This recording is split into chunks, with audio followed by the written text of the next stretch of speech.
sign into chat. If you would put your name, your role, and your school district in the chat box, that would be super helpful. And also, Katie is going to pull up a poll for you to fill out with the question, how would you characterize your current Tier 3 implementation? We got this. We have started but have work to do, or we haven't even started. And there's no judgment here on our end.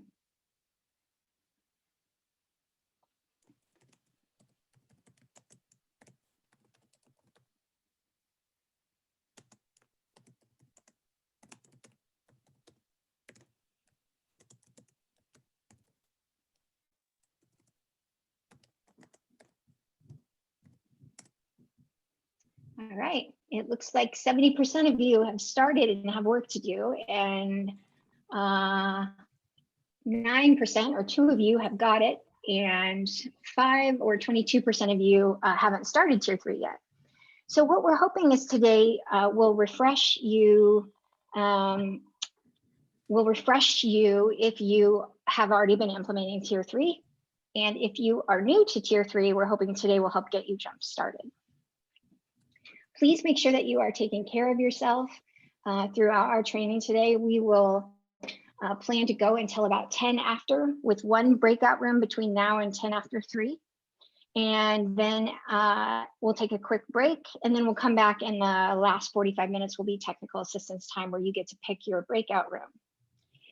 Let's see what else. It would be awesome if you, when you can, keep your camera on. It's really appreciated. It makes it much more lively and easy to be the trainer. So I guess I'm asking you to do that for me. Hopefully it makes it a more meaningful experience for you too, when you can see other people's faces and interact with each other. If you keep your microphone on mute when you're not speaking.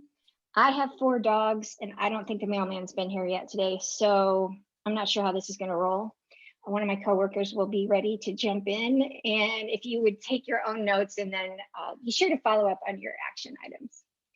Our objectives for today are that you will leave understanding the necessary components of Tier 3, and you will identify steps to build your own Tier 3 capacity, whether that's your personal capacity or your district capacity or your building capacity. With practices, we hope that you leave with knowledge about wraparound, and you have a plan for improving your implementation if you are already implementing. And also understand how the critical features all fit together, how the critical features of MTSS fit together with Tier 3. And regarding data, we want you to be familiar and understand data for decision-making and ongoing progress monitoring at Tier 3. And we hope you'll be able to apply that to your current context. Let's see. If you would, it looks like most everybody's done this. If you haven't already done this, if you would rename yourself, that will help us out later. As you begin to think about implementing Tier 3 or revisiting your implementation of Tier 3, starting from scratch or tweaking what you have, it's kind of interesting because there seems to be a lot of gnashing of teeth and wringing of hands about what to do with kids who have Tier 3 needs. And notice, just like you, I didn't say Tier 3 kids, I said kids with Tier 3 needs. So what I mean by wringing of hands and gnashing of teeth is we don't know what to do, we don't know what to do, we don't know what to do with students who have Tier 3 needs. But actually, it's pretty clear what we need to do with students who have Tier 3 needs. We need to make sure they have a predictable environment. And we do that with PBIS by setting our behavioral expectations and following them. We need to have direct, clear teaching of our behavioral expectations. We need to have a strength-based system. We need to have an environment that is safe and a high level of reteaching. The thing is, I'm not making this up. There's actually been a study done about what works best with kids who have an emotional behavior disorder. And so we're categorizing that in the Tier 3 lane. So kids who have a Tier 3 need, we know what they need. We just haven't always got the system in place to put it together. But we do know what they need. They need academic support. They need help with high school completion and real world employment. They need self-determination skills, which starts when kids are little, not in high school. We need to help them build community and relationships. And if they are in high school, we need to make sure we're helping them develop a plan. And as you all know, we ideally are starting to help kids think about their future plans from the time they're young.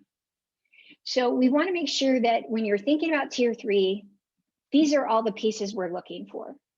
To put together a tier 3 plan, these are the pieces we're looking for. I'm not going to spend a whole lot of time here, just based upon your feedback in that first survey. When we are looking at this work, MTSS work, PBIS work, we really want to make sure that we're organizing ourselves around data systems and practices.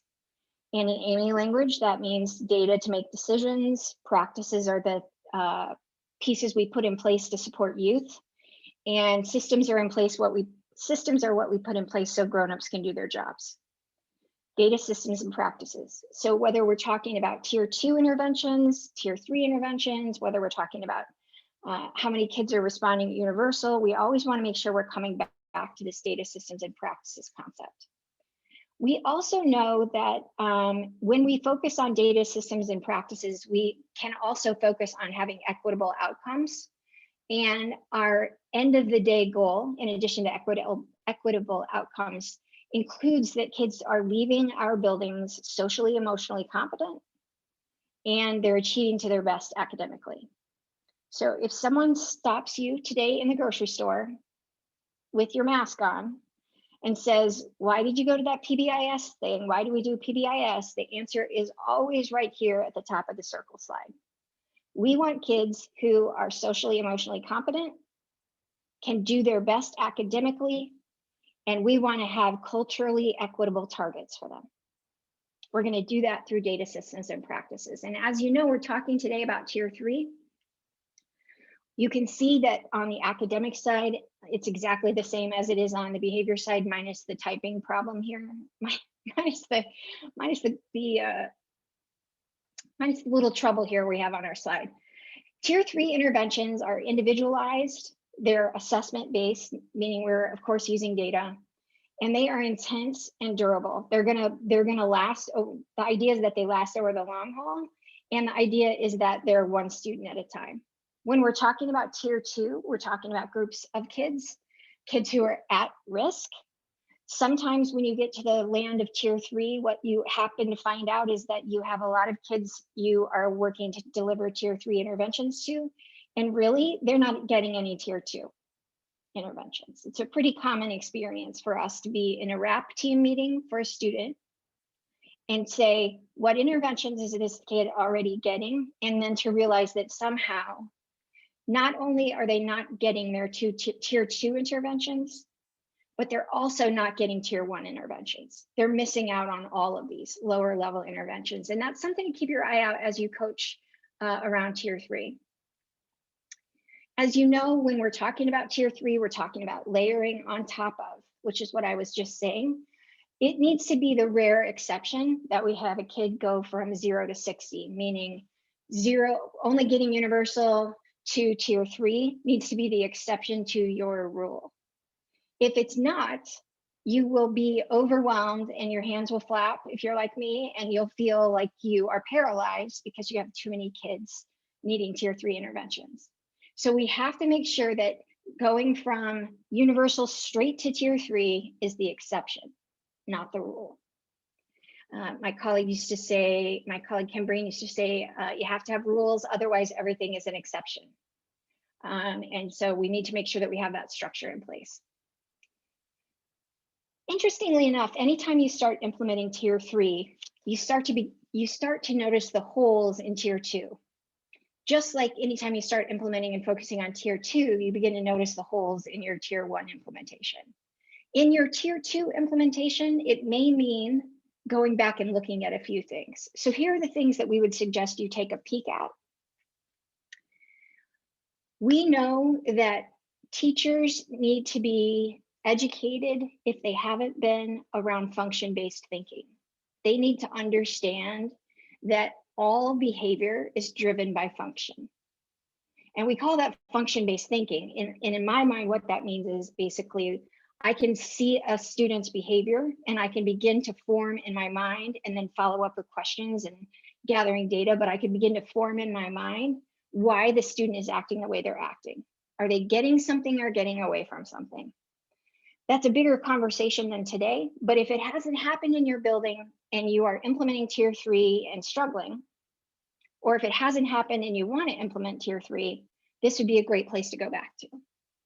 We know that when you are at tier 3, we have to have clinicians in our buildings function as coordinators rather than facilitators.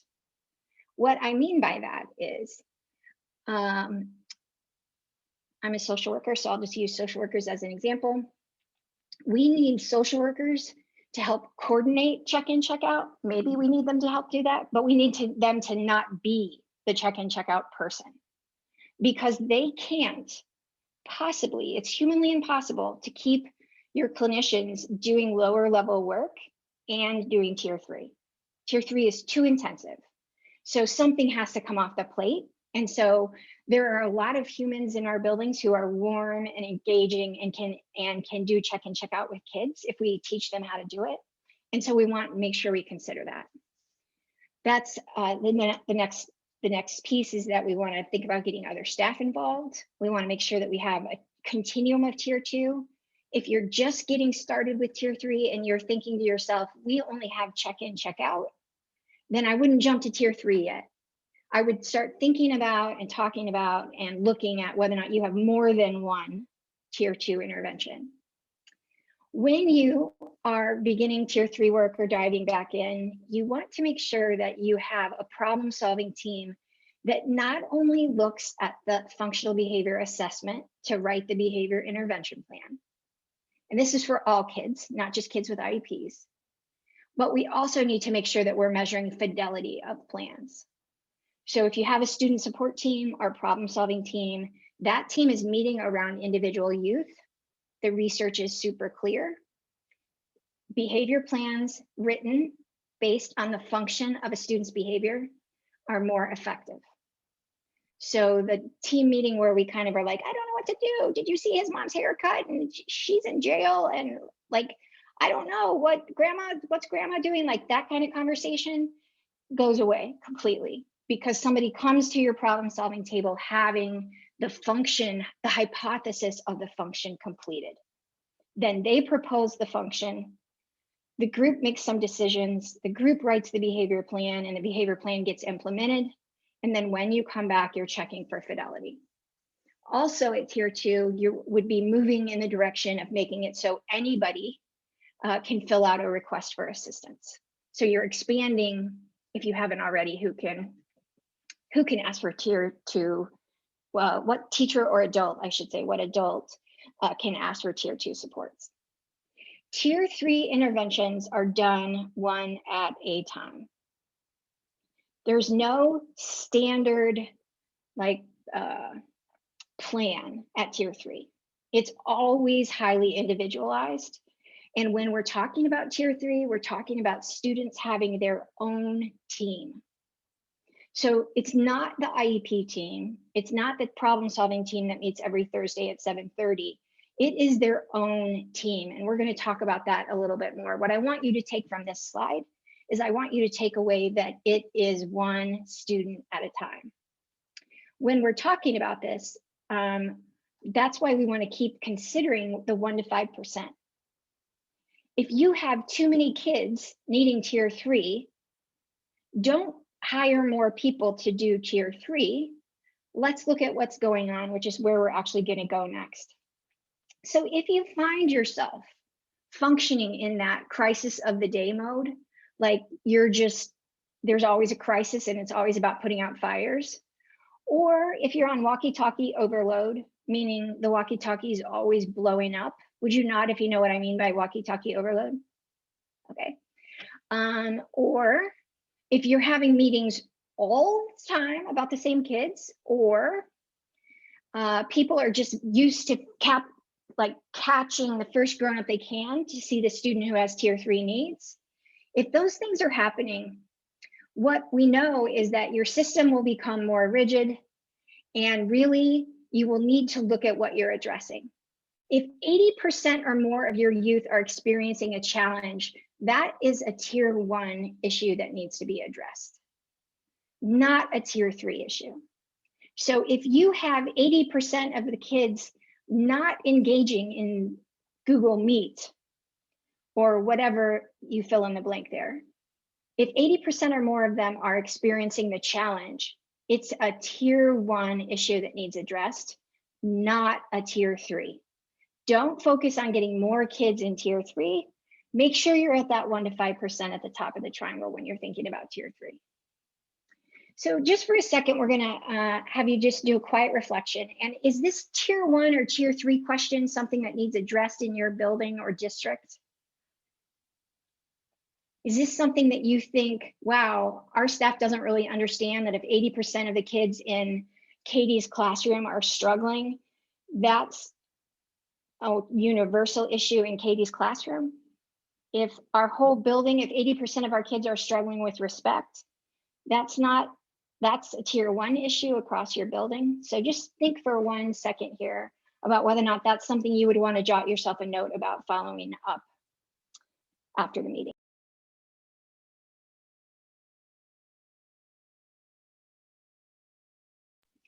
That's a trainer trick for she needs a drink. I'm just kidding, it wasn't really, it just happened to work out that way.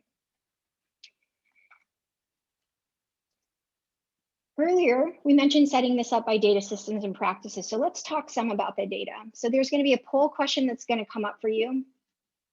Are there tier 3, Katie, are you nodding? Is there a poll question coming up here? Okay. Are there tier 3 social emotional behavioral interventions happening in your building?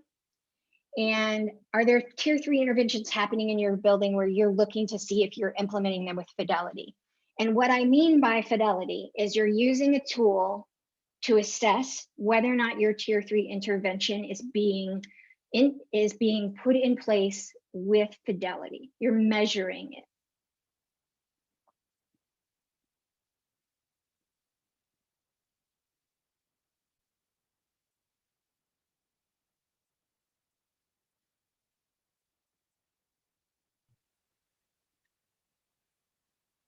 Thank you for all of you who are voting. And then Katie, can you pull up the next one too? Yeah, there's the results. Great, 70% are happening sporadically, unsure of fidelity. Right.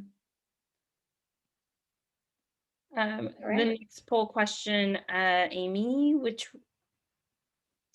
I'm not sure that we have a next one for right here. Okay, no worries. If you could think about whether or not you're using a tool. If you were one of those people who said at the very beginning that you have tier 3 interventions in place, I really want you to think about whether or not you're measuring the fidelity of that. If you're doing FBA, if you're doing wraparound, if you're doing renew, tier 3 interventions, you should be looking at the fidelity of implementation. We know that for sure. Without it, what will happen is people will begin kind of winging it. And we don't really want to wing it at tier 3, probably ever. So when you have a student who's getting tier 3 interventions, how do you know if it's working?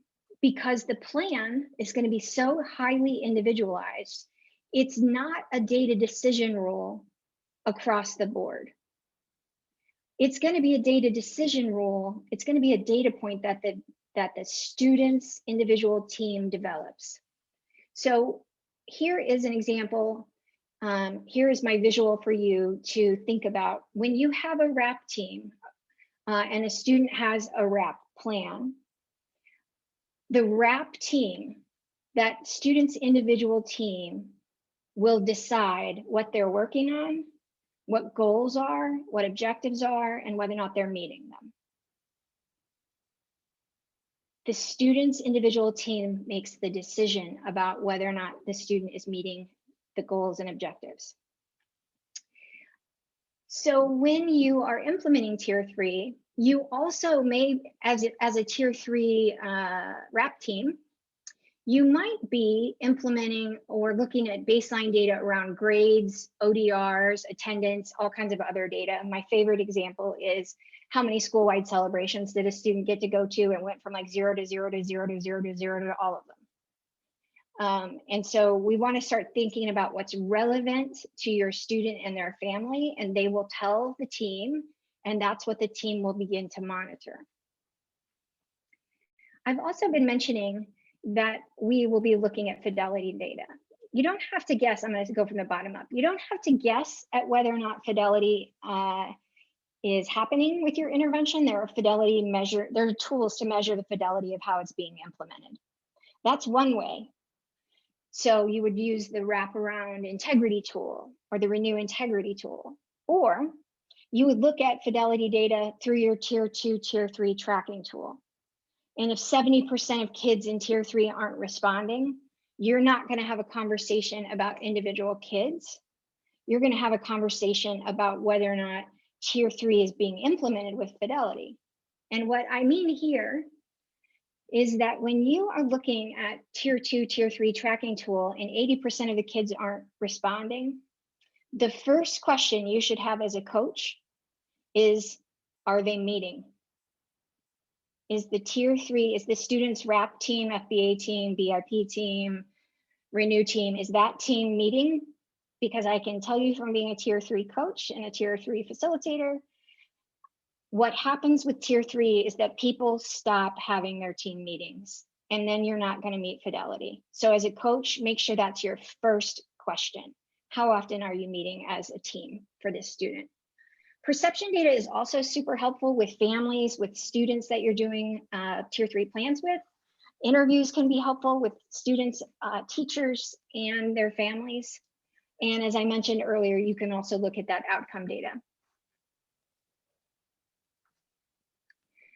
I'm not going to go through the tier 2, tier 3 tracking tool based upon that first piece of information that you gave us. If you have any questions about it, that's something that we can answer through chat, or we can answer through after our time together today. But the tier 2, tier 3 tracking tool is one of those tools that you can use. And I'm pretty sure Trisha also put the link to the Milwaukee tool in there, which does all the math for you. So we just got done talking about data. When you are looking at data at tier 3, you have a couple of different types. You have your fidelity data. Are we doing what we say we're doing? And our tier 2, tier 3 tracking tool. That's one lane. The second lane is we are looking at outcome data, grades, ODRs, number of acknowledgements they've participated in. And then we're also looking at data around whether or not the student is meeting the goals written in the student's plans, in the student's plan. So there are 3 lanes. So when it says data intensive at the beginning, we aren't kidding, it's data intensive.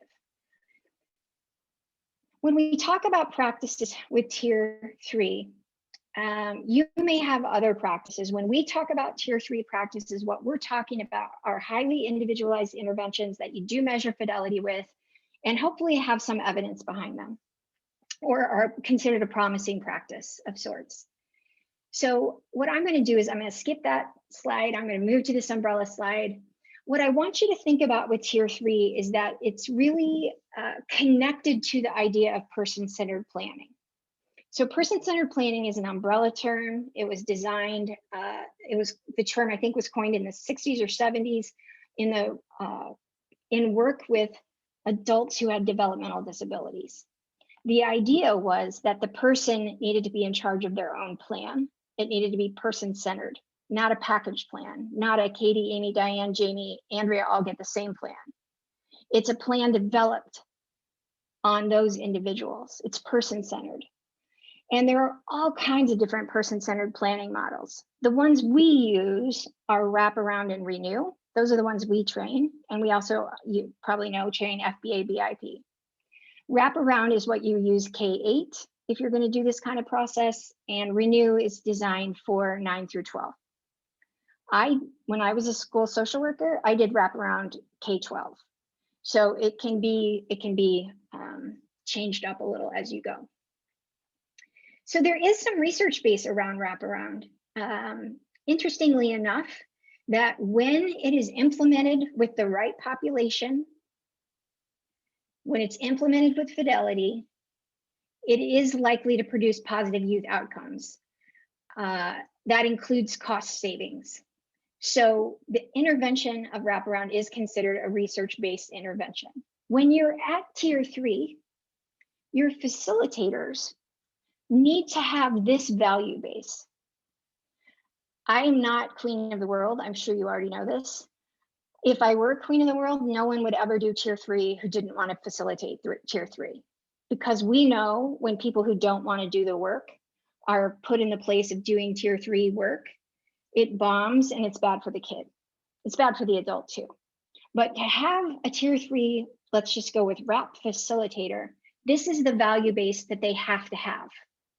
They have to have the concept that we're going to build on strengths to meet our student and family needs. That facilitator has to believe in one family, one plan. It's highly individualized. They have to make sure that they understand increased parent choice. And one of the goals of wraparound is increased family independence. So if we were talking about doing this with high school youth, you'd be talking about increasing a high school students' agency, right? Their ability to advocate for themselves, their ability to have some say over the direction of their life. We want to make sure that your facilitator understands that they are facilitating a plan for a student and a family within the context of their community. It has to be culturally relevant and fit in their context. And the last one is the hardest one.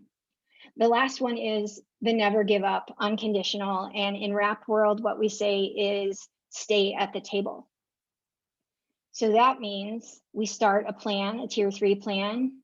Said kid goes out onto the playground, punches somebody, and everybody's tired of this behavior, and she's automatically sent out. Instead, what we're going to do, I mean, this is within the context of your rules and regulations, right? But instead, what we would do is we would get the RAP team back together and we would check on the plan. When you implement tier 3, you are buying into the concept that kids don't fail, plans fail. And so you're always coming back to the plan. When you implement wraparound, these are what are considered the principles of wraparound. So I just mentioned some of these in the what we need facilitators to believe and have as a value base. What I want to emphasize here is that when you implement tier 3 interventions, the facilitator has to be in the mode of understanding that this is a team-based process. So sometimes as a social worker, I would get into the mode of like, yeah, we don't need a team. I just need time to sit down with this family. We need to brainstorm. We can just get this done. And that is not the tier 3 approach at all. The tier 3 approach is we're going to help build this community around this student and family. We're going to build on their strengths. We're going to function from the belief system that more heads at the table are better. And we're going to focus on getting more unpaid people to the table than paid people to the table. Because we want people who are going to continue to be supports for that family, and paid people leave or kids graduate from us. Whenever you are implementing tier 3 wraparound, just so you know, wraparound is not something PBIS made up. Wraparound is an intervention that's used nationally. It's supported by the National Wraparound Initiative, so nwi.com or nwi.org. One of those two is the national website for wraparound, where you can find more information. There are 4 phases of wraparound, and the first phase is that you engage the student and the family and you get a team put together. The second phase is you develop a plan with the student and the team. Another mantra for wraparound is not about me, without me. We're never having team meetings without students and families at tier 3. That's just a no-no, we don't do that. Not about me, without me. And then phase 3, we're putting that plan in place and monitoring it. And then phase 4 is when we're transitioning. There is no time limit on a tier 3 intervention. It may be 6 months. It may be 3 years. It may be that you need to find somebody to help transfer a student from a 5th grade building to go over to a different building in 6th grade, and you have to work to figure out how you're going to transition that student, but it should not be the end of the RAP plan. The RAP plan should continue as long as the student and family have goals that they're working on with their RAP team. Amy, Sometimes, before, please. I'm sorry. No, please. I just, Please, I need a okay, I'm drink. sorry. Okay, there was just something that came in chat that I think this is a good place to just have that discussion before we lose that. Priscilla said some ideas on obtaining natural supports, how we always talk about on the team. We really want some family natural supports. And so, you know, I know what I would say, but I want you to, if you would address that before we move on, that would be great. Sure. Our flip kind of answer is, well, think about the soccer coach and the Sunday school teacher and the neighbor and the person mom works with. But I don't know about how much work you've done with students who have tier 3 needs, but they are so often isolated. There is no such thing as a soccer coach because the kid was never in soccer. The kid doesn't go to Sunday school because a million reasons they can't get to Sunday school. There are so few resources that my best example of it working when the family had no one was when I said to the parent, Nancy, I know this guy at Youth Service Bureau. He's a good dude. I trust him. What would you think about me bringing him to the team meeting? And then it was, hey, I know this woman, this kid did not have epilepsy. Hey, Nancy, I know this woman who works at the Epilepsy Resource Center and she knows everyone. What if we brought her to the table? And then, so what we did was we started bringing other agency people, not school people, other agency people to the table. And what ended up happening was then Nancy learned how to advocate for herself with those people. So they were paid by their agency, so still paid. But they weren't in the boat where they had to stop helping Nancy when Nancy's RAP plan and her son's RAP plan was done. So Priscilla, that's been my best example, because it is so isolating and it's so much easier just to get a bunch of school people around the table. But we miss the boat when we get just school people around the table at RAP. When you are doing tier 3 is a great question, Priscilla. Do you have other ideas, Priscilla, by the way? So I was just starting to type it in the chat. So sure. You save from having to do that. One of the things that I have done is I've asked families, look, if this was a car accident that you guys got in, a really serious car accident, who would you call on for help? And then looking at this is that kind of car. This is like a car accident, because your student, that to get parents to name some people. But this has been extremely hard for yes. Us yes. Because all of our, I'm in a special ed situation, and everyone's really tapped out. And I actually am noticing, I've been there for 2 decades, and I'm actually noticing a decline in the amount of supports that there are. There used to be a grandma, an aunt that you could, count on, and it's less and less and less. Yeah. Everybody's kind of everybody's tapped out, really. Everybody's plates are overflowing, especially since COVID. Well, I'm not seeing too many agencies. I actually don't. One of my goals this year was to connect more with agencies, outside agencies, and I don't know where they are. I don't know what they're doing. I don't know how that's happening. Well, we're going to talk about, that's a great point. And we're going to talk about that in just a little bit, about that idea of how we can partner with community agencies. And of course, Priscilla, there's no easy answer to any of these things, but I'm going to give you some ideas of how we would think about those community agencies getting involved. Those are great points. And I would suggest that you also understand that sometimes you, grandma, mom, kid, and teacher might be the RAP team for a while, right? Getting one person from outside may be what you can do to start with. And maybe that's all you'll ever get to do, but that will at least help begin to build support. Because when people come into a RAP team meeting, because it's so strengths-based, even when you talk about hard things, people leave feeling better. They leave feeling supported. So we can talk about a really hard situation of how a fourth grade girl is having a psychotic break in math class, but the mom leaves feeling better and more supported. So when you think about tier 3, we are not doing case management. We're facilitating and hopefully having everyone else jump in and participate as a team member. So this is not a spectator sport. If you are on a RAP team, you will leave with things to do.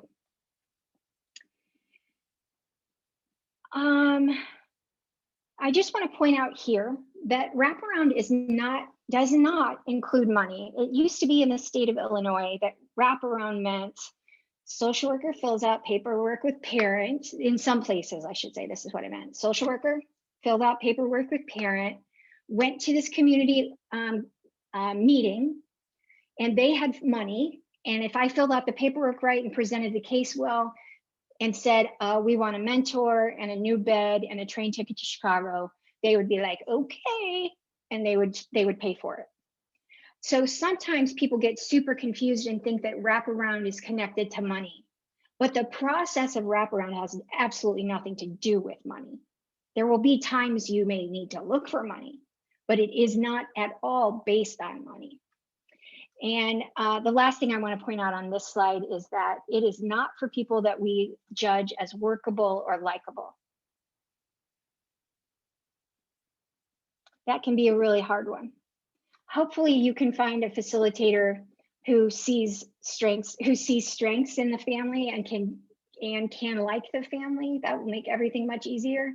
But if we only work with the people who we think are workable and likable, we are surely going to be missing out on supporting students who have tier 3 needs. When using the wraparound process, these are some things that staff might begin to notice are different. Initial engagement of the family when you're doing wraparound or renew is about finding out the good news. What's going well? What are the family's strengths? What are the kids' strengths? Even if the kid punched somebody yesterday, my first meeting with that family is going to be focused around strengths. That's the job of the RAP facilitator at the first meeting, no matter how loud the other news is. If you have a family who drops out, disappears, this is an unconditional process, a stay at the table process.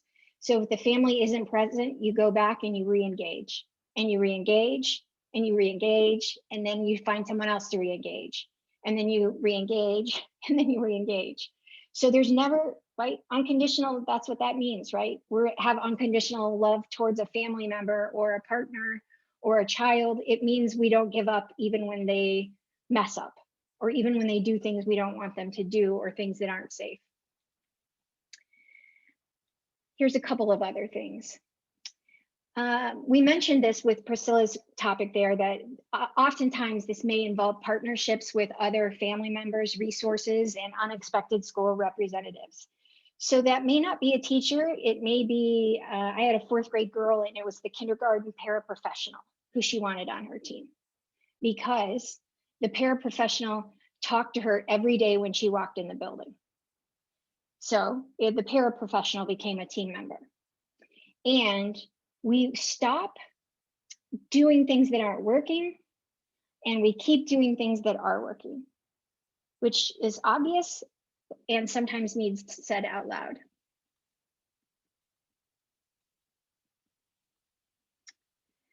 When you are looking at doing wraparound, the things I want to remind you is that it is doable.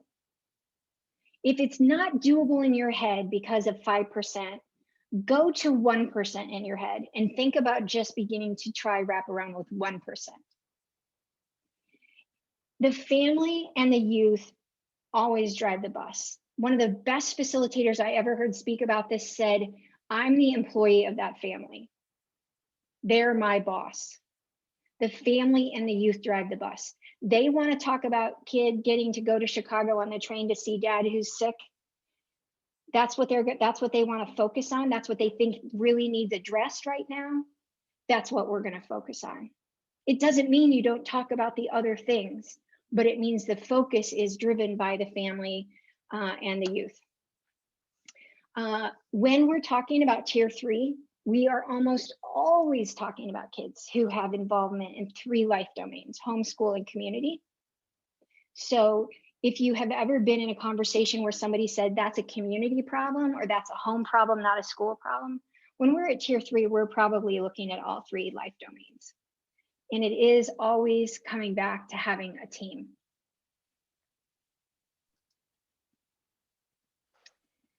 So let's talk about the systems that we know need to be in place when we are looking at having tier 3 interventions work in our building or our district. So Katie is going to pull up a poll, and I'm going to mute myself while I take a slurp. And Priscilla, you had something in chat, and I just want to make sure we don't lose that again. Is that you are looking for a definition of what you would consider or what would be working? So when Amy says you stick with what's working and you don't with what isn't, is that what you were looking for? Yeah, I kind of think we have to define that, like, together as a team too. And I'm not sure about some ideas you have of those definitions of, you know, not just on office disciplinary referrals. And then you have to take different data as a result of that so that you can demonstrate what's working, because in order to continue to meet and address a problem, especially if it's chronic, you need to feel some kind of you need to feel that motivation, that progress, that we're getting somewhere. And when you have too big of a problem, so then it's about creating another data system in order to be able to assess progress. Well, oh, go ahead. Yeah, no, I was just going to say, I mean, I think when you always have some kind of an action plan that you're working on as part of this RAP team that you're meeting with. And so how are we, you know, I always go back to, I know Amy mentioned earlier, data. How are we collecting data to know that the items in our action plan that we've set, you know, we've put in place are actually happening? How are we assessing fidelity? Is it happening? Are we seeing the student outcome data? Is it working?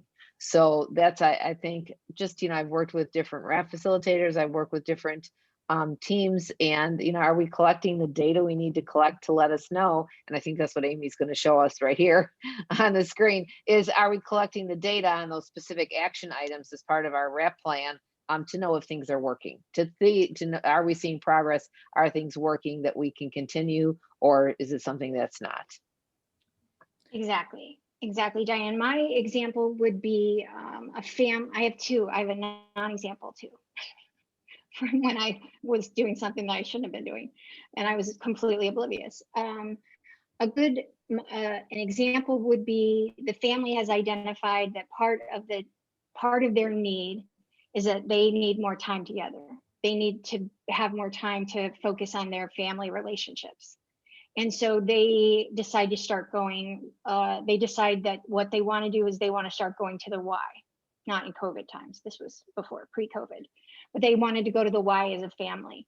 So then our data tracking was, how many times are you going to the Y? That's what we would touch base on, right? And is that working? Is the outcome, sometimes the outcome is perception data about whether or not the family feels more cohesive, or the kid, I had one that was, my kid will smile more, right? Some of those are pretty hard to measure, but if that's what when we looked at it, we had to use perception data.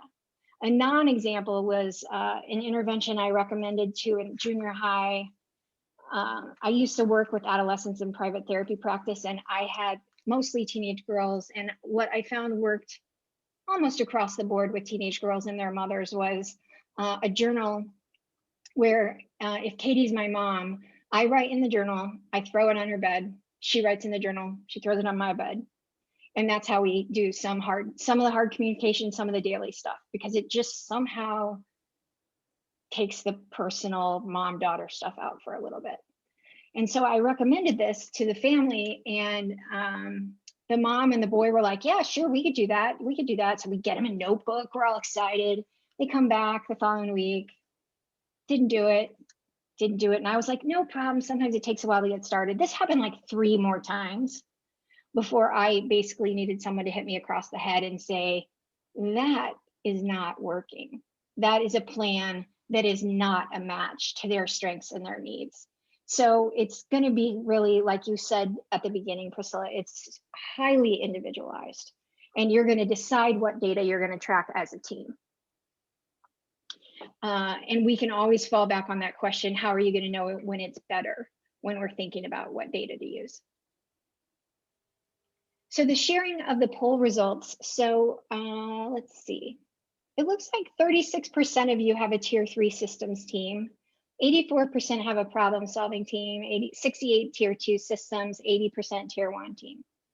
What I want to point out to you is if you were one of the 84% of the people having a problem solving team, I want to push on you a little bit. I want to push on you to go back and investigate whether your problem solving team is writing behavior plans based on function, or if they're writing them based on instinct and gut. And so if they are, that's a tier 2 area that you're going to want to get strengthened. And the tier 3 systems team is, if you are going to implement wraparound or renew or FBA BIP at that level with fidelity, you have to have a tier 3 systems team or a tier 3 systems conversation. So we're going to talk a little bit about that next. When we talk about the infrastructure that needs to be in place, I'm not sure I'm going to get this slide right. My letters are super goobed up today, and I'd like to say that that's unusual, but my letters come out of my mouth goobed up, so I'm really not that surprised. So we're going to be talking about all, some, and few.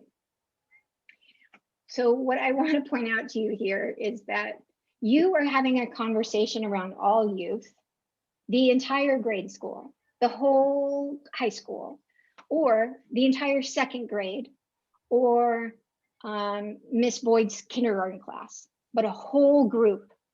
And then you're also having a conversation around some of the youth who need tier 2. And then we know you need to have a conversation about a few of the youth at tier 3. So the way that we have this structured, would you raise your hand, your real hand or your imaginary hand on Zoom if you have it, if you've seen this slide before?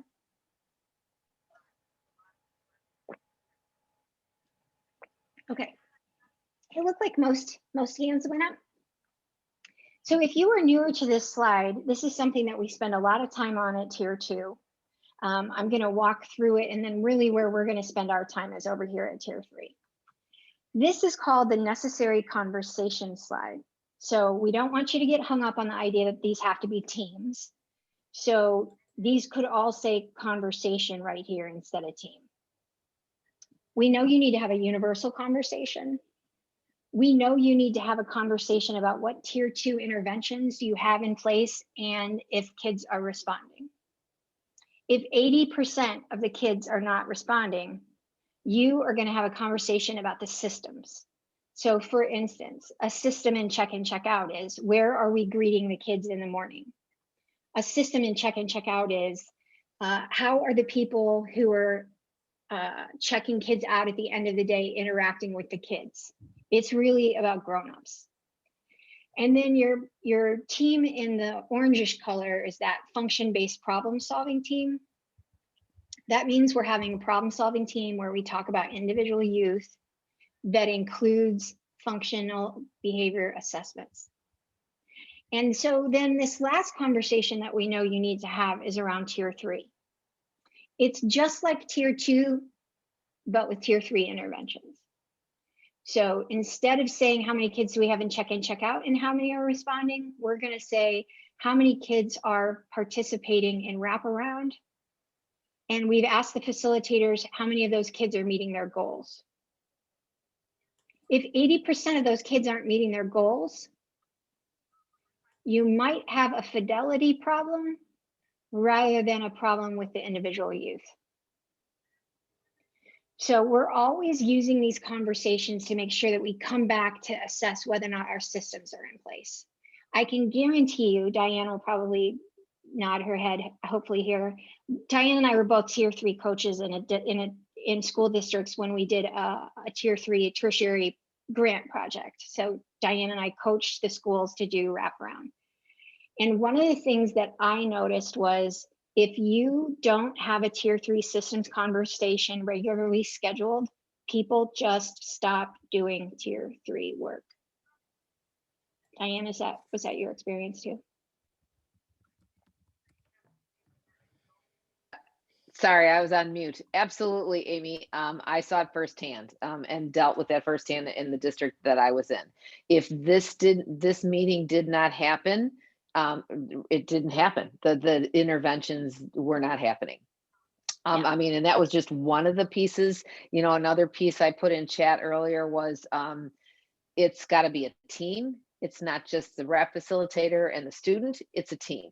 It's a team that needs to meet. The other big piece that sticks out in my mind of things that failed were, well, I tried engagement. You know, I love, Amy, what you mentioned earlier about how engagement it doesn't end and it's unconditional. And, you know, you try again and you try again and you try again. Versus, well, I tried a couple times, so we're done, we're moving on to somebody else. So it's that whole engagement piece, and it's that unconditional, you are always at the table, you are always there. But you're absolutely right. This meeting has to happen in order to support the interventions from happening. Diane, that just made me think, thank you. That just made me think of, do you remember the Joyce and Showers study that showed how important coaching is? That definitely applies to tier 3. So one of the best rap facilitators I worked with here in Springfield during that grant project, she had a student who we'd gotten traction, the rap plan was in place, we were making progress, family and student were making progress, and all of a sudden the mom stopped answering phone calls. So this went on for weeks, and the rap facilitator was just like, Amy, I am working harder than she is. I mean, she's a great human, she was a great counselor, but she said, I'm working harder than she is, and this is not okay. And so then you need a coach to say, okay, let's just kind of go back to the principles of wraparound, not about me without me, and we're going to re-engage because this is unconditional work. Well, come to find out, mom had been in the psych hospital. So mom, of course, wasn't answering her phone or returning voicemail messages, right? We just have to go into it all the time, assuming we don't really know. What we do know is we're going to stay at the table and stay engaged. So the tier 3 systems conversation is vital. We just finished up a tier 3 study, a randomized control trial study for Renew, which is wraparound in high schools. It's similar to wraparound in high schools. And what we learned was that the tier 3 systems team or systems conversation was an element of success that created the element of success and helped sustain the Renew intervention. It helped it keep going. And when you're implementing tier 3, I'm going to get to this here in a minute, but when you're implementing tier 3, if you're not doing it yet, you want to do the readiness work. If you're implementing it and it's not going the way you want it to go, you want to go back and visit your readiness work. And I'm going to show you some examples of that in a minute. An example of a tier 3 systems team conversation at the high school sounds like this. We have 6 kids in a high school of 1,500. We have 6 kids getting Renew. One of those kids is meeting their goals. Then the conversation goes to, well, why only one? And it's not in a snarky way. It's like a kind of Columbo-ish curious way, right? Like, I wonder what's going on.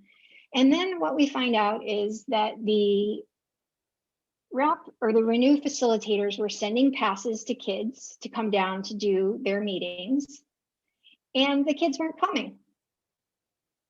And so they just continued to send passes to kids, and the kids just continued not coming. And I don't know if this is super obvious. It doesn't work if the kids aren't coming. And so it took the administrator in that team meeting to say, why are we stuck on this? And then it took the systems conversation to, do people have time to go get the kids themselves? What do we need to do differently? It became a systems conversation. It became about how we can support grown-ups so they can do their job. When we're talking about RAP and Renew, we're talking about the kid having their own team. That's the team that supports the family directly.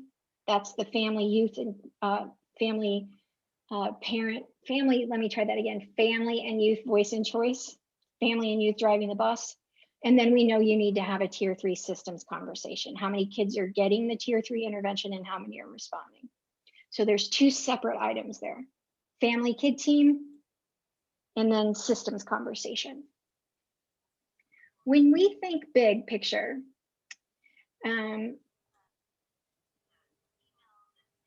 if you want to reconsider your systems, reconsider how do we begin to rely on wraparound instead of placing students in more restrictive settings? How do we move away from kids being placed out to kids getting wraparound? A systems conversation. How are we going to support facilitators doing after hours meetings if that's all the family can do?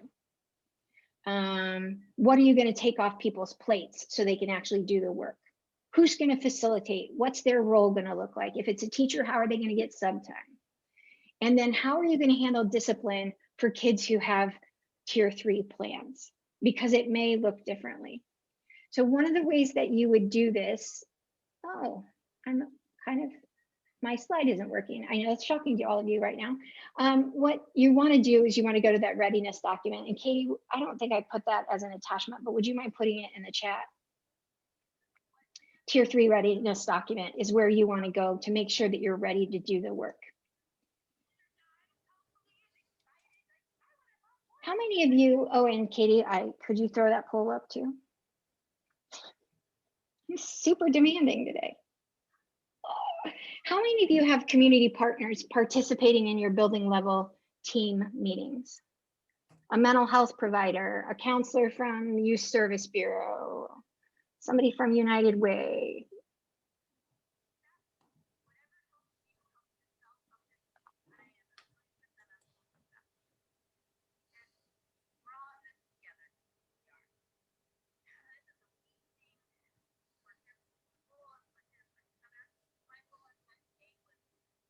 Okay, so it looks like 64% say they don't have that. I'll just use people numbers instead of percentages. 14 people say they don't have, 2 people say they have it on tier 1. 1 person has it on their tier 2 systems conversation. 2 people have it in their problem solving teams, and 3 people have it in their tier 3 systems conversation. So before you go to break, if you were one of the people who has, how about this? I think I might actually be running a few minutes ahead. So let's stop for a minute. And if you answered yes, that you have those people on your teams, would you please write in chat, tier 1 team, mental health worker. On my tier 3 systems team, we have a parent or somebody from the United Way or whatever it is. Would you write that in chat so that you are all sharing with each other what's happening with the partnership piece?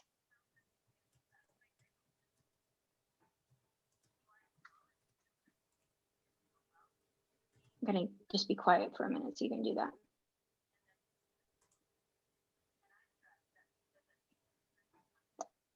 Sandy, where are you?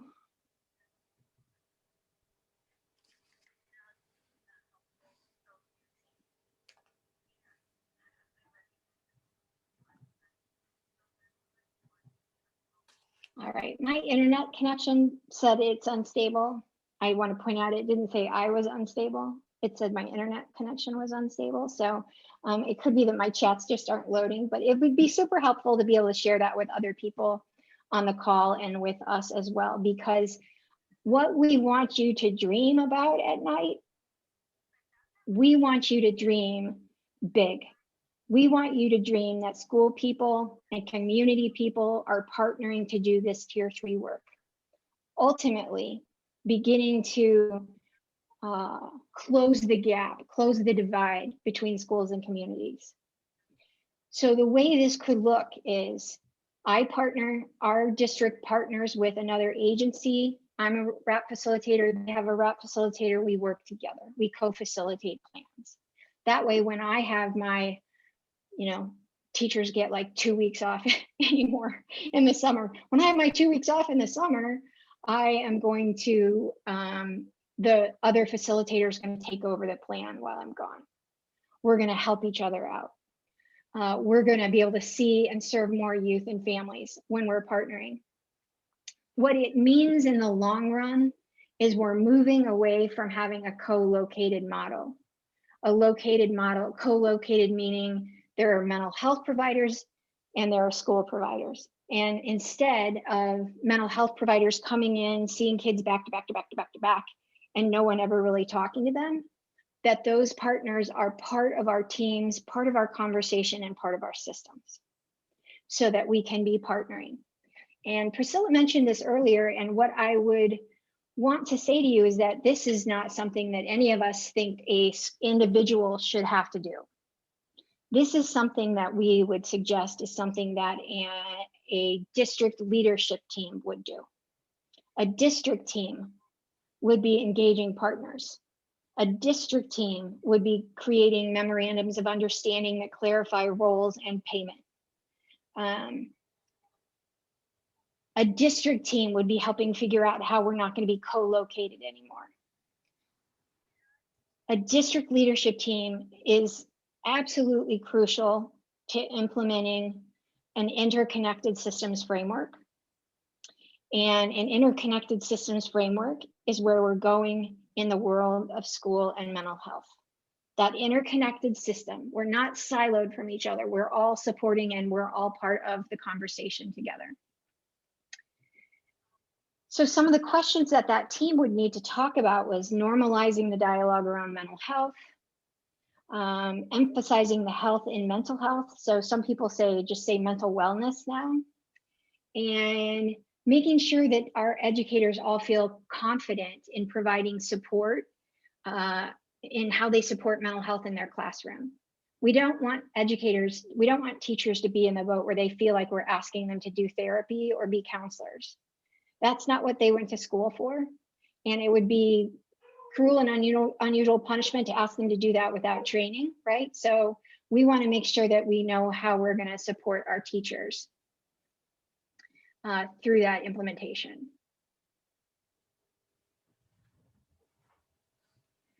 The interconnected systems framework idea is that, I'm going to skip a slide here. I'm just going to go to the definition of ISF, Interconnected Systems Framework. So it's having a structure and a process for how mental health and education can work together. And it is guided by your district leadership team, which includes key stakeholders, so not just district people. And it is designed and directed by that team because they have authority to make decisions. So the way I think about ISF, or an interconnected systems framework, is that PBIS grew up. PBIS grew up and recognized that we can't just talk about procedures and how to teach kids how to walk in line and how to teach kids how to throw their trash away and what the routines are for turning their homework in. We have to make sure that we are including social, emotional, behavioral wellness in all of our work. We don't want mental health to be separate from your 3-tiered system of support. And the way you do that is by beginning to look into creating an interconnected systems framework.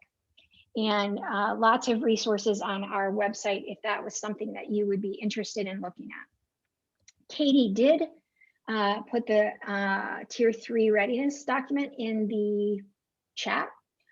What we know you need to start considering if you're new to tier 3, and what we know you need to revisit if you're just jumping back in, is how's implementation at tier 1? How's implementation at tier 2?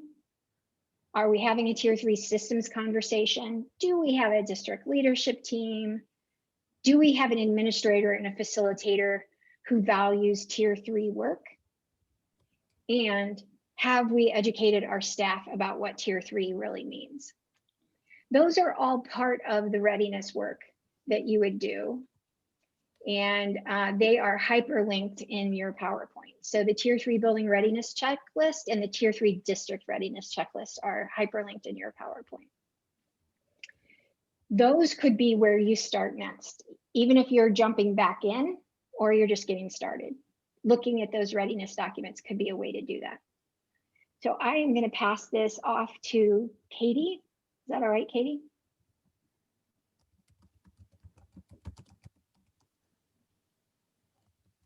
Yes. All right. You want me to stop sharing? Either stop sharing or can I get, I'm going to request, oh, okay, never mind. Give me a second. Start sharing. Amy, there was a question, maybe Priscilla, I can't get to it right now in chat, but would you want to, I think it was about IEPs and tier 3 plans. Yeah. Oh, I am unmuted. Okay. Yes. So many of the same things are happening in an IEP. I also know there's differences, but in terms of, do you have any tips on how to integrate the two so that it's not, working harder, ways to make, the IEP a tier 3 plan? Do you have any, that conversation of both of those, of that thing? I don't think I've heard a conversation in PBIS of how IEP and tier 3 plans should mesh or could mesh. So Priscilla, I'm not sure I have a right answer. I will follow up. What my answer would be, I'll follow up with Lucille, but what my answer would be is that we want to make sure there are so many differences, right? Most IEP teams aren't meeting every week or every other week to look at the plan, evaluate, change plan. So what we need to make sure that we do is make sure that whoever's in charge of that IEP process, your case manager or whatever you call that person, is connected and in the loop about the RAP work. Maybe the family would be on board with having that person on the RAP team. And that way you're gonna not be crossing over too much. But it is so different because the families, the goals that the family are gonna identify are not gonna be probably what we've identified in an IEP meeting. So you do recommend having 2 plans, one IEP and one, you don't see. The entire world is going to start doing IEP meetings completely differently. I think a good point here to remember is that tier 3 doesn't mean it has to be an IEP. We don't Right. have to, I know, but I mean, I think some folks think, well, when we get to this level, it's going to be an IEP. We can't do an FBA unless it's part of an IEP process, an IEP that we're going to write, or we can't do a RAP. We can do all these interventions, the FBA, the tier 3 RAP, if the student is not at all in any way a special education student. So one doesn't hinge on that other. We certainly can do RAP plans for our gen ed students that are, not, we have to wait and then do a case study and then we can go ahead and start this process. Yeah. Priscilla, I'll follow up with Lucille just to see if she has any other things that Diane and I didn't cover, but that would be my response. Yeah. In my setting, everybody has an IEP already, and we do, still distinguish who's a tier 3 student. And we just make it's basically FBA BIP that might change more often than the once a year IEP BIP that's a little more fluid, that has a little more, that we just assess more often. Sure. And that we add as many extra supports as we can. That's kind of seems like what we end up doing. So yeah, you know, I think when you're talking about FBA BIP, we're probably a little different than RAP. You know, I think if the RAP team sees the need for an FBA BIP, I wouldn't suggest they do another one. I would suggest they talk to and look at what FBA BIP is already in place with the special ed IEP. Right. And see if there's anything that needs tweaked or added. But it often does require IEP team meetings more often than we're accustomed to in some places. Mhm. Thank you for asking that. That's a great question. All right, Katie, I'm going to mute myself. Okay, and I'm going to, as I'm doing these update and reminder slides, we are at the time where we have been structuring these calls to provide some more targeted coaching or technical assistance and networking opportunity.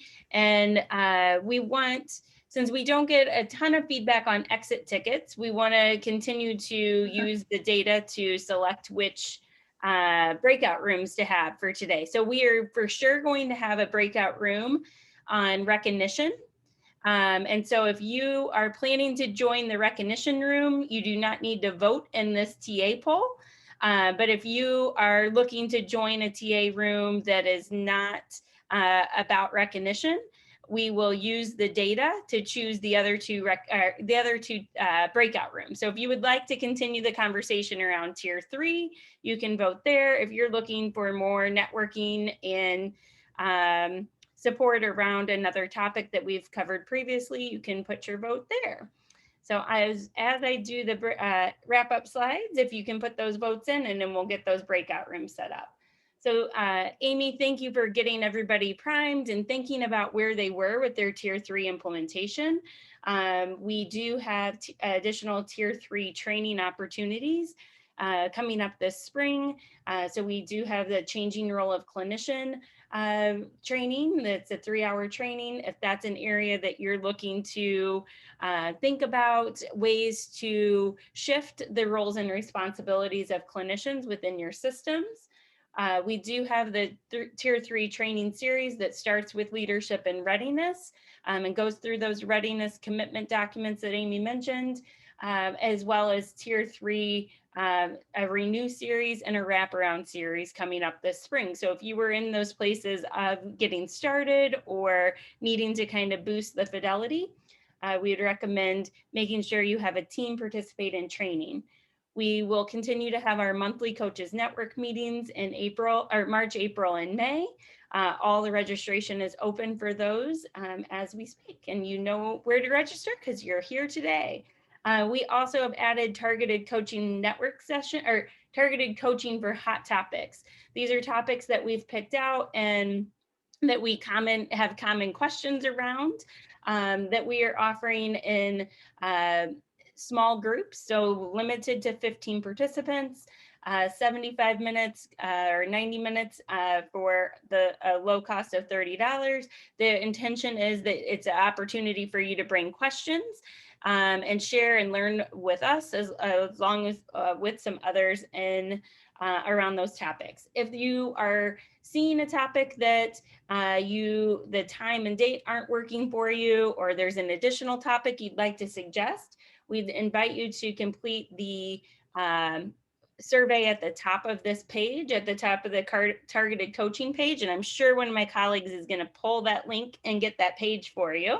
But we'd love to hear your information, or, what else you're looking for. And that's what we'll be checking to help us use some data for defining those. We have some additional trainings coming up in February. Everything is still virtual, still some tier 1 training and really going into our tier 2 series, as well as integrating trauma within your current system or within your PBIS framework. So look to go to our training page to see the full training calendar. And as always, we are available for additional support. If you'd like to know more about that, reach out to any of us and we can help you to assess where your needs are as a district or a building and help to develop a plan that might look like some training for your teams. It might also just look like some support. Possibly that looks like joining a district community leadership team meeting, or joining your tier 1 or your tier 2 meeting to help with some coaching. So very individualized on what those plans can look like. We hope you like our new Bitmoji that we had a lot of fun creating, and hopefully you can actually identify some of us in those.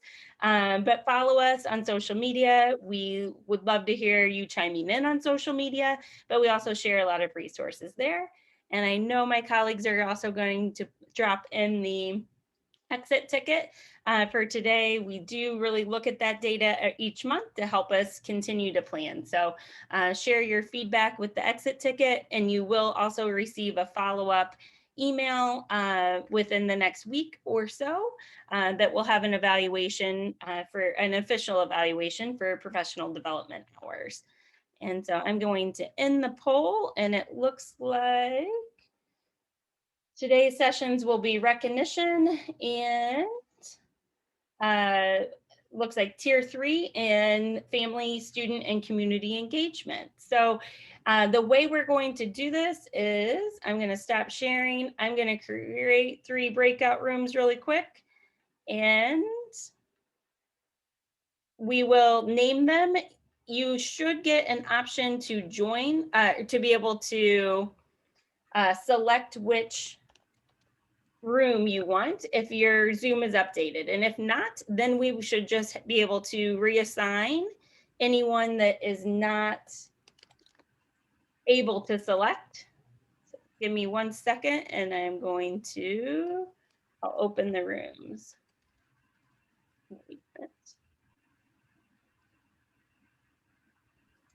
Thank you, Tricia, for throwing that in the chat, the exit slip.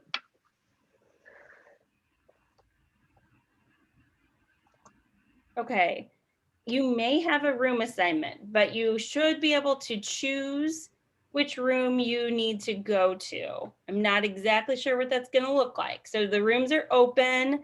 You should be able to choose which room. And if you're not getting that option, what I'm going to invite you to do is actually rename yourself with what room you want to join.